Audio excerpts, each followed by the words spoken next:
In the middle of an unprecedented heat wave and a worsening drought, western states in the U.S. are bracing for what could be an even harsher wildfire season than last year's, the worst on record.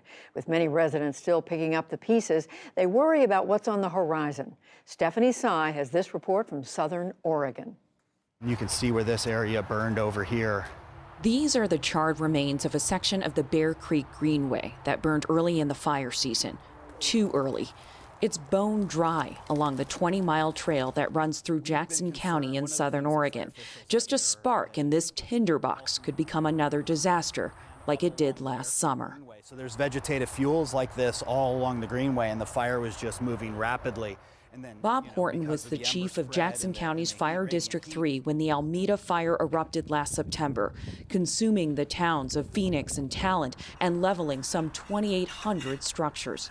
I remember vividly, like it was yesterday, coming across the radio saying, we have one chance to stop this fire. Will Cleland, his battalion chief, says the first priority was saving lives. The fire that day was forcing us to decide about neighborhoods, not homes or streets, blocks of streets. Like which neighborhoods you would just have to let Yeah, burn. we were forced to decide which neighborhoods we would be passing by. And that's hard. These are real families. I feel that was my last day. Beatrice Gomez remembers the fire drawing closer, the ash, the smoke. She grabbed important papers and packed her kids into a van to flee, but soon found herself on a packed road surrounded on all sides by fires. My brother called me. He said, where are you? I said, I'm stuck. And he told me, You said I'm stuck? I'm stuck in the fire. My 5 years old told everybody, close the eyes, because this is bad and everybody's scared. They survived, but lost their house. She, her husband, and their 4 kids have been living in this cramped RV, which they were able to buy with their own money and a church donation.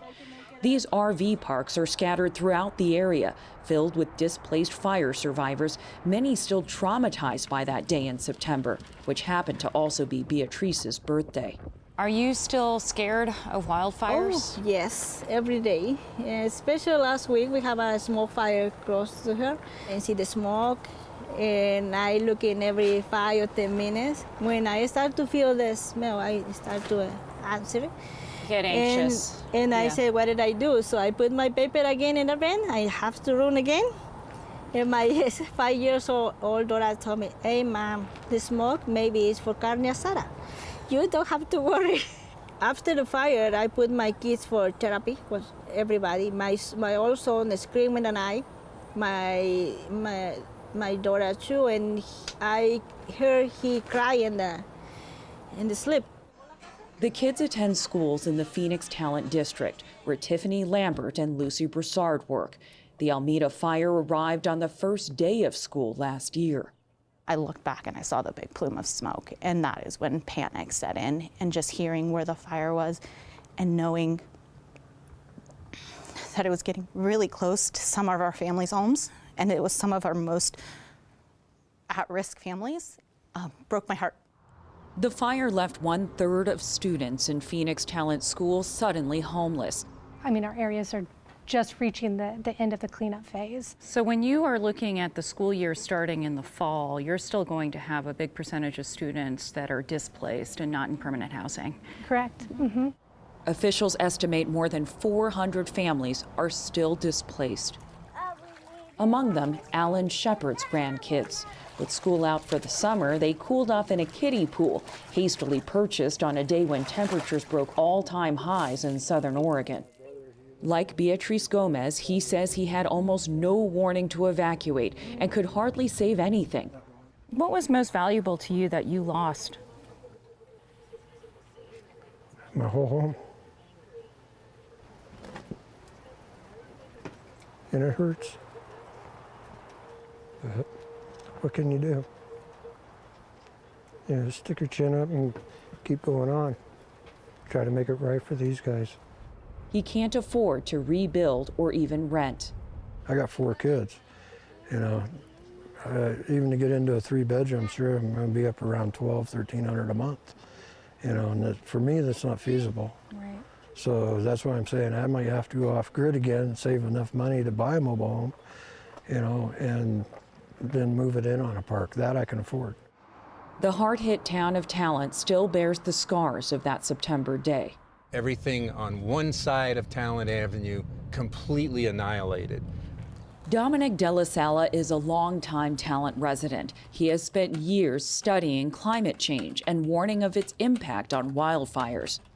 Della Sala had to evacuate along with all his neighbors. He feels lucky his home survived. But when he surveys the new construction in Talent, he sees how quickly it could all go up in flames again. Part of me looks at this and says, we're not building better. I mean, this used to be a forest. And instead of being it out in the forest, it's in these buildings and it's totally flammable. So if there's another fire in here some point in the future, and we have seen these western towns burn not once, but twice, this is the worst possible way to build a house.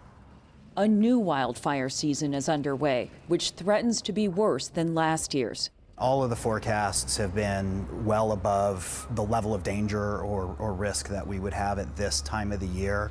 All right. Fire Chief Bob Horton says they've learned from the Almeda fire and other explosive wildfires happening across the West. We're getting greater fires of greater intensity and greater frequency of fire. We absolutely have to be more aggressive at managing the risk and just more effort and energy put into hardening homes in the wildland-urban interface, and it's the reducing the hazardous vegetation around people's properties. Dominic Della Sala says the fires are part of runaway climate chaos, and without action to address that, future generations face more losses. This community has struggled with a lot of grief. It's rebuilding itself, but in terms of the bigger picture, this is all connected. When we change our atmosphere, when we destroy our wild areas, we alter the climate, so we're seeing fire misbehaving, causing catastrophic urban fire events.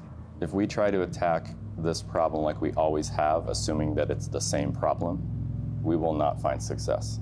And if the environment we're operating in changes, and it obviously has, then we have to change too. And change quickly before the next fire becomes a catastrophe. For the PBS NewsHour, I'm Stephanie Tsai in Southern Oregon.